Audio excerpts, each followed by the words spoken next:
बड़ा सुंदर मेला भी लागल बा, यज्ञ भी भइल बा।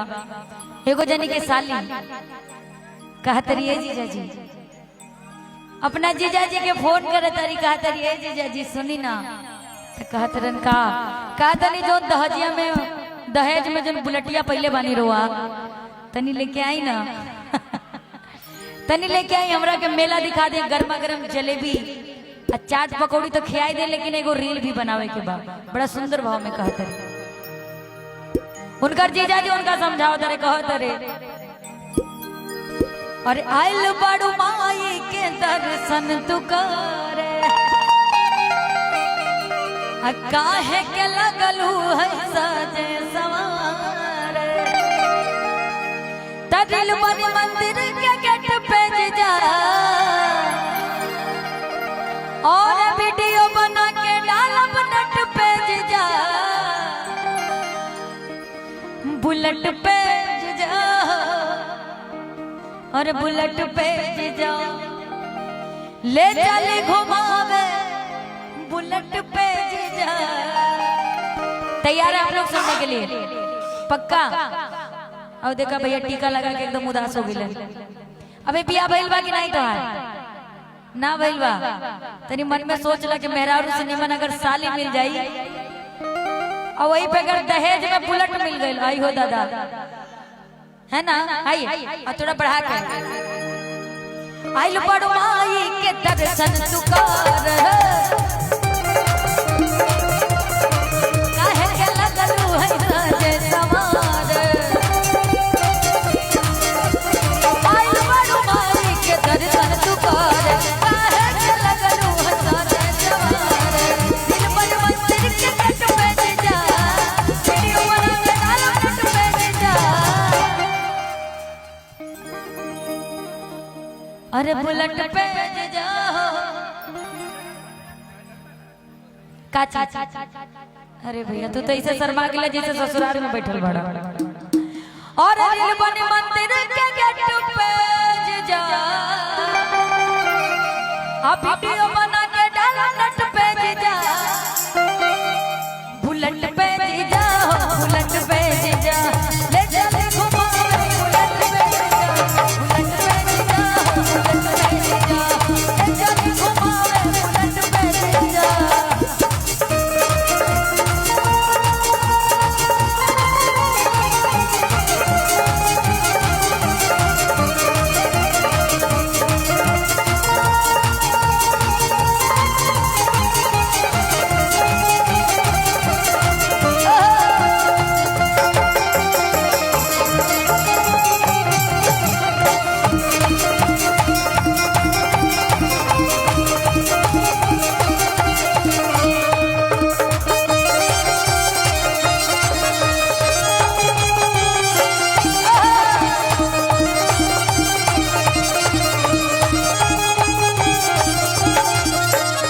साली जी कहा दादी आज मानव ना राव कहल का जीजा, सुट पहन के तैयार बने ललका जीजा,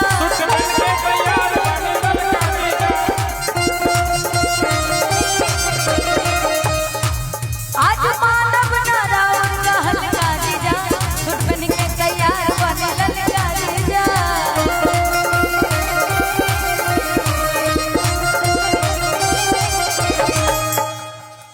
कहत रही और आज मानव नारावर कहल का जीजा,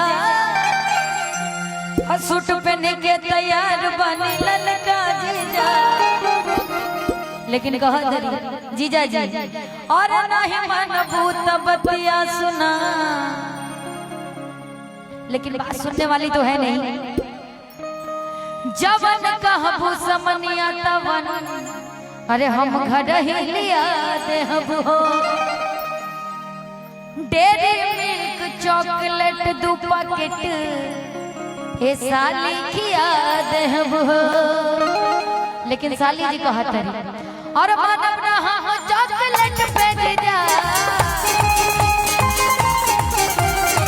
चॉकलेट चाट के पलट पे जा, बुलेट पे जा, बुलेट पे जा, बुलेट पे जा, बुलेट पे जा, ले चले घुमावे बुलेट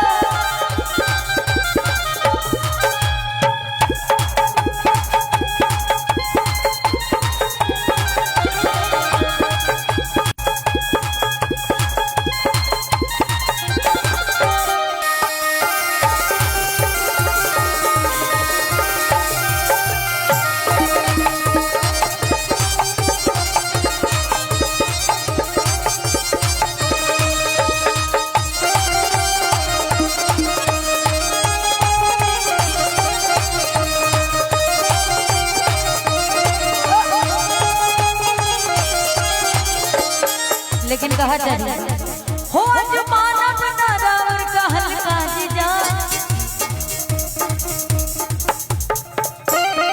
अजय लोग डांस बुलेट पहुंच जा हो बुलेट पहुंच जा अल्ले चली घुमावे बुलेट पहुंच जा। ये इनके लिए है।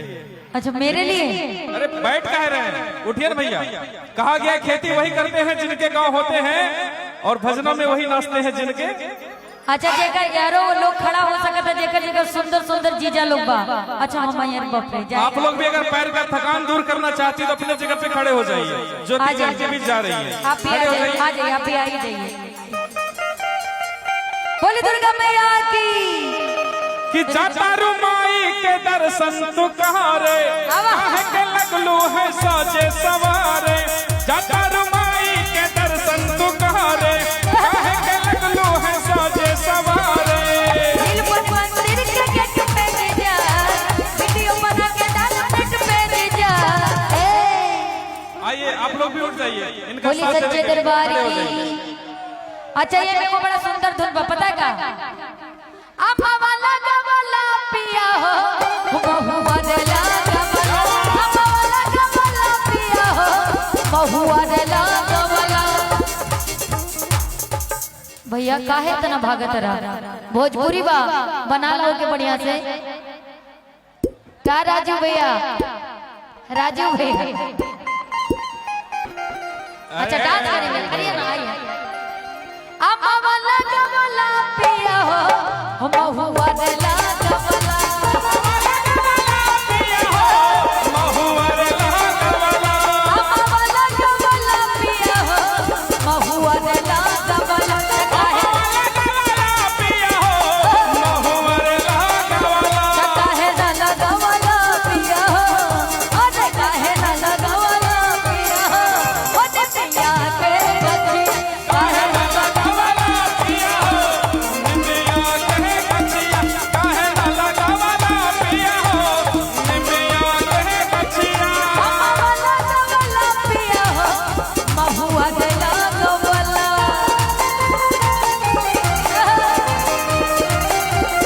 अम्मा वाला गवाला पिया हो महुआ दला गवाला काहे दला गवाला पिया हो अरे काहे दला गवाला पिया हो ओने पिया के गचिया काहे दला गवाला निमिया के गचिया काहे दला गवाला पिया हो निमिया कहे निमिया के डाढ़ भैया लावनी झुलू हवा हो झूली रे झूलीरा। निमिया कहे डाढ़ भैया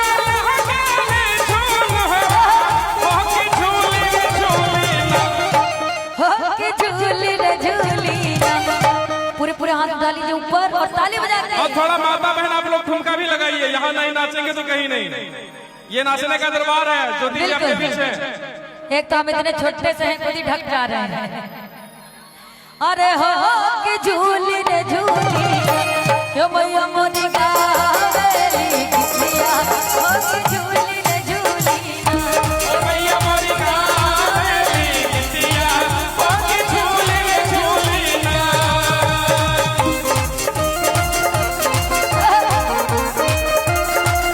बोले शंकर भगवान की।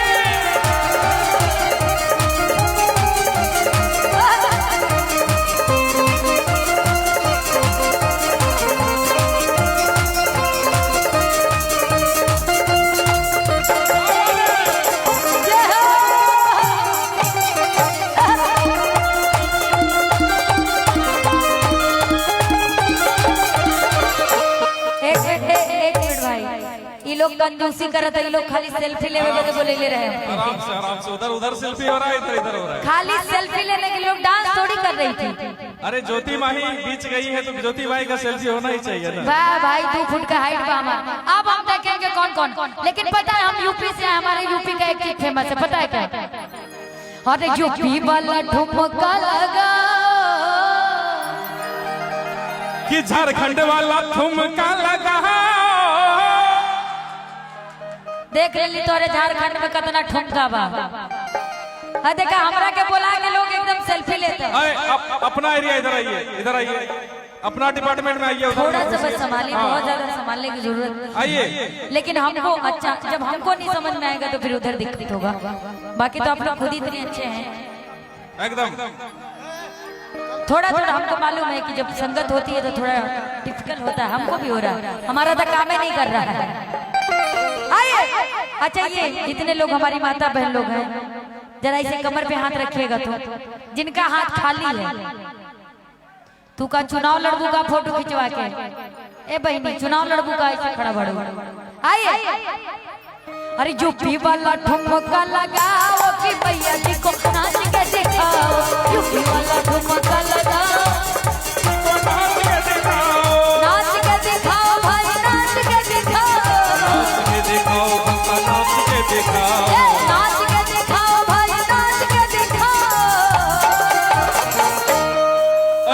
एक मिनट, अगर नाचने नहीं आ रहा जरा पूरा पूरा हाथ डालो तो सीधे सीधे। ज्योति जी एक मिनट, थोड़ा सा उधर चलिए भैया, प्लीज रिक्वेस्ट है, पीछे चलिए, पीछे चलिए। ए भैया, हमारा महिला कंट्री में मतवा ने बेलना कमार पड़ी। अब थोड़ा छूट देने का मतलब ये नहीं कि अब उधर घुस जाइए। चलिए आइए, इधर आ जाइए। कि नाच के दिखाओ भक्ता, नाच के दिखाओ। और जिनको नाचने नहीं आ रहा वो क्या करेंगे? अरे संगे संगे तालियां बजाओ, संगे संगे तालियां बजाओ, भैया जी को नाच के दिखाओ, यूपी वाला ठुमका लगाओ, भैया जी नाच के दिखाओ। क्या बात है, घूमते हुए पीछे हो गए।